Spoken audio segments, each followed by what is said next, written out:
All right, what's good, everyone? I hope you beautiful people are doing well. And before we start this video, I just want to say I hope everyone's had a great start to the new year. And if not, don't worry, there's plenty of time to turn things around. So today we will be talking about my live dogs for UFC 324. And disclaimer, these are not bets. These are just fighters that I think have a good chance of winning their matchups or their bouts. And with that being said, let's dive in and go to my first live dog of the card. And that is going to be Ricky Turcios, who is fighting against Cameron Smotherman. I like Ricky here. I think Ricky is a pressure forward fighter. He puts on a good pace. I think he is the better grappler of the two. And I think he's probably going to dog his way to a win here. Cameron Smotherman, on the other hand, I do think he is the better of the two in the striking department. I just think he's a little bit too green, a little bit too novice. And I went back and I saw his fights against Ricky Simone and City, and I didn't see too much to sway me in his direction for this fight. I think Ricky is going to go in there and probably dog his way to a win. And what I mean is he's probably going to mix up the grappling, get maybe a takedown, and have some control time on the top, maybe threaten a submission, and ultimately win a decision on these scorecards. I think Ricky probably wins the first round. Cameron Smotherman, being the better of the two striker, is probably going to maybe take the second round if they keep it on the feet. And then ultimately, I think Ricky is going to do just enough in probably the last round to get a 29-28 victory on these scorecards. So give me Ricky Turcios as my first live dog for UFC 324. All right, and now moving up the card for my second live dog, I am going to go with Alex Perez. Alex Perez is fighting against Charles Johnson. I think this is going to be a close and competitive matchup.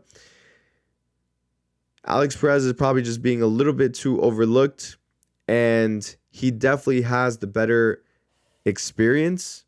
He's fought some of the top flyweight contenders and champions because he's fought Pantoja, he's fought Tatsuro Taira, he fought Muhammad Makayev.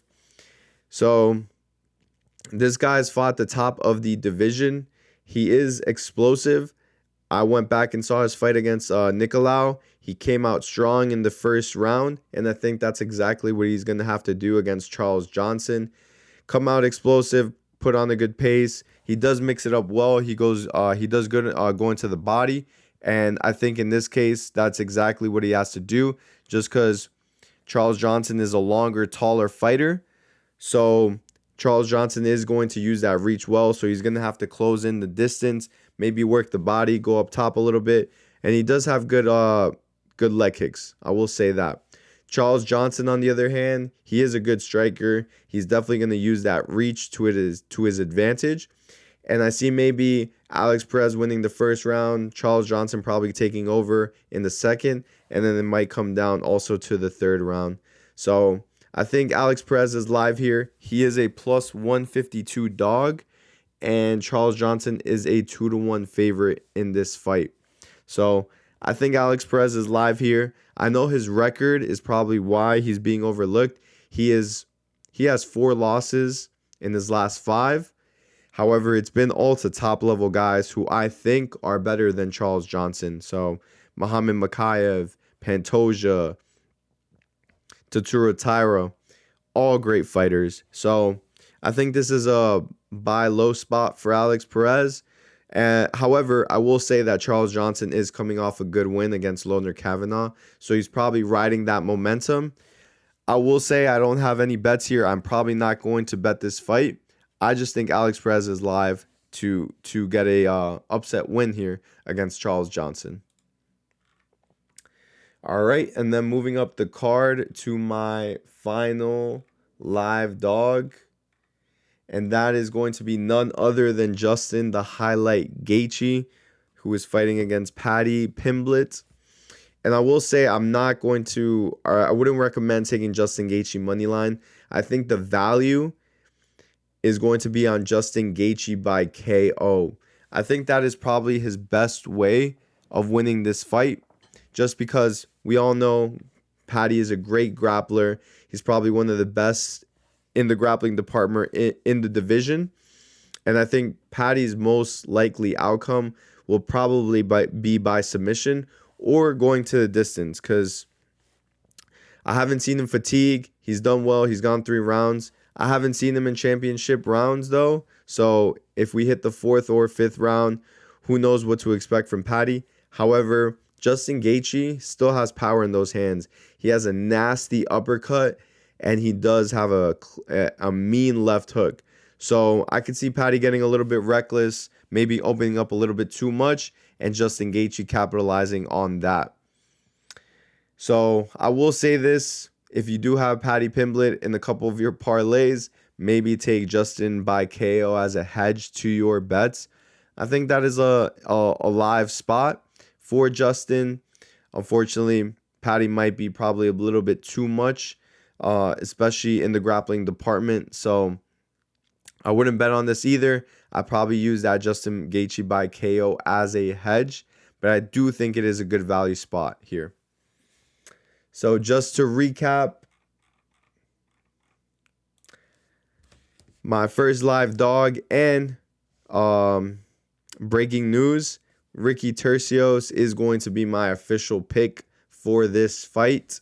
So give me Ricky Turcios to get it done by decision against Cameron Smotherman. My second live dog is going to be Alex Perez. I think he has a good chance of winning this fight against Charles Johnson.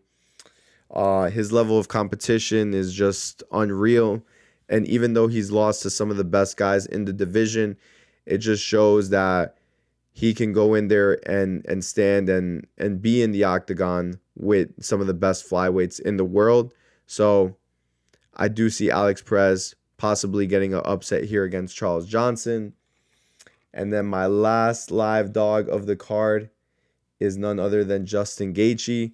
And it is not going to be Justin Gaethje straight up. I think the value lies on Justin Gaethje by KO. So with that being said, please stay tuned for my next few videos. I got my official picks and bets video coming out with the safety parlay and the cycle parlay, as well as my most confident picks, and then probably some fights that you should stay away from just because maybe the odds have gotten too out of hand or the matchup is just so close that you're just gambling at that point. But I hope you guys enjoyed this video.